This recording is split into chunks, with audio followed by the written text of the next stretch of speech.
Akola police भरती 2024मध्ये विचारलेला प्रश्न बघा. एखाद्या माणसाला एका विशिष्ट ठिकाणी चालत जाण्यासाठी आणि सायकलवरून परत यायसाठी 10 तास लागतात, तर जाण्या व येण्यासाठी सायकलचा वापर केला तर त्याला 2 तास कमी लागतात. तर त्याला चालत जाण्यासाठी व येण्यासाठी किती वेळ लागेल असा प्रश्न आहे. तर सर्वप्रथम बघा, जे आपले प्रो मॅक्स प्लेयर आहेत आपल्या यूट्यूब चॅनलवरती नेहमी ट्रिक्स करत असतात, तर त्यांना मी सहजासहजी माझ्या चॅनलवरून जाऊ देणार नाही. तर बघा, त्यांच्यासाठी भन्नाट ट्रिक्स बघा. काय आहे, एक माणूस इथून इथपर्यंत गेला. याने काय केला, पहिले तो इथून इथपर्यंत काय गेला, चालत गेला आणि येताना कसा आला, सायकलवरती आला. बघा, एका साईडला चालत गेला आणि येताना सायकलवरती आला, तर त्याला किती वेळ लागला, 10 तास लागला. पण काय होतंय, दोन्ही वेळेस जर जाण्या व येण्यासाठी सायकलचा वापर केला, म्हणजे चालतच्या ऐवजी त्याने काय वापरली, सायकल वापरली. सायकल जर त्याने वापरली तर त्याला काय आहे, 2 तास वाचतात.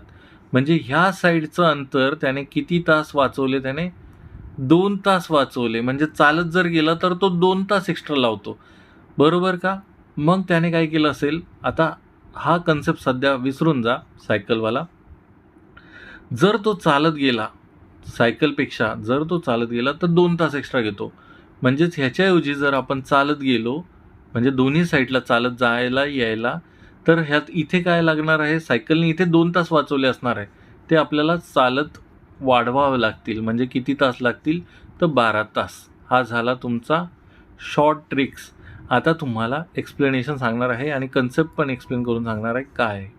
मेरा तो खून खोल जाता था. बघा काय आहे, एक अंतर दिलेलं आहे. काही पण अंतर असू द्या, आपल्याला काही घेणं देणं नाही. त्यांनी अंतर जरी दिलं असतं तरी आपण इर्रिस्पेक्टिव्ह, म्हणजे कोणतंही अंतर कन्सिडर न करता हे गणित सोडवलं असतं. म्हणजे त्याचा आणि अंतरचा काही संबंध राहिला नसता. एका साईडला हा गेला आहे चालत, एका साईडला गेला आहे सायकलीवरती. टोटल वेळ लागला आहे त्याला किती, 10 तास. पण हेच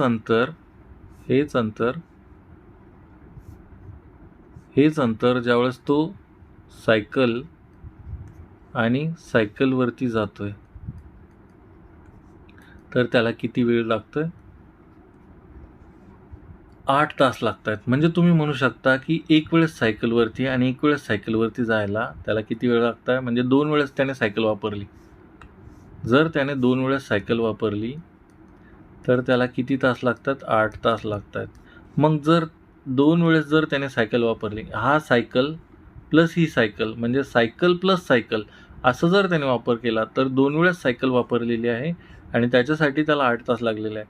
तर एक वेळेस सायकल वापरली तर किती लागणार आहे, 2 गुणाकारात आहे तिकडे लागेल, तर 4 तास लागणार आहे. म्हणजे ह्याच्यावरनं तुम्ही समजू शकता की एका साईडला एवढं अंतर जाण्यासाठी त्याला 4 तास लागतात. इकडे पण त्याला किती तास लागणार आहे, 4 तास लागणार आहे. तर ह्याच्यात तुम्ही म्हणू शकता की त्याला 4 तास लागले होते. एवढं अंतर पार करण्यासाठी त्याला 4 तास लागले होते.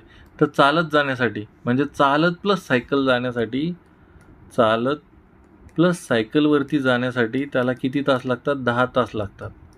त्यापैकी सायकलवरती त्याला 4 तास लागतात. सायकलवरती त्याला 4 तास लागतात. हे 4 तास तिथं जर ठेवले तर इथे प्लसमध्ये आहे, चालत प्लस सायकल बरोबर 10 तास.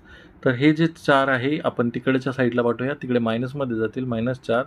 तर चालत बरोबर काय येणार आहे, 10 वजा 4 म्हणजेच किती येतील, 6 तास एवढे लागणार आहे त्याला एका साईडला जायला. म्हणजे तुम्ही म्हणू शकता की ह्याला इथे एक साईड फक्त जाण्यासाठी जर त्याला 6 तास लागतील, तर येण्यासाठी त्याला 6 अधिक 6 किती तास लागणार आहे, तर 12 तास लागणार आहे. जर तुम्हाला तर कसे उत्तर काढलं बघा, उत्तर काय तर ऑप्शन क्रमांक डी. जर तुम्हाला तुमचे काही प्रश्न असतील, माझ्यापर्यंत पोहोचायचे असतील, तर आपला हा टेलिग्राम ग्रुप आहे बघा, हा QR कोड स्कॅन करा किंवा टेलिग्रामवरती @गणितच1 असं सर्च करा.